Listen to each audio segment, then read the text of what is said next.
Understanding the calculation of the volume-weighted average price, or VWAP, is crucial for traders navigating the financial markets. Picture it as a delicate balance, where you take the cumulative total of price multiplied by volume and divide that by the total volume.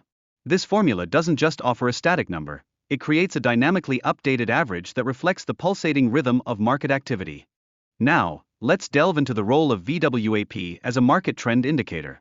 When prices sit above this average, it signals bullish conditions, a beacon of optimism for traders. Conversely, when prices retreat below the VWAP, it suggests bearish trends, instilling caution. This insightful interplay informs traders' strategic decisions, guiding them in pinpointing their entry and exit points with greater precision. Incorporating VWAP into trading strategies reveals a nuanced approach to market engagement. Traders often wait for price pullbacks to the VWAP, seizing these moments as potential entry points. This strategy is further enhanced by observing candlestick patterns for validation. Ultimately, this meticulous approach not only sharpens risk management but also significantly bolsters the chances for trading success.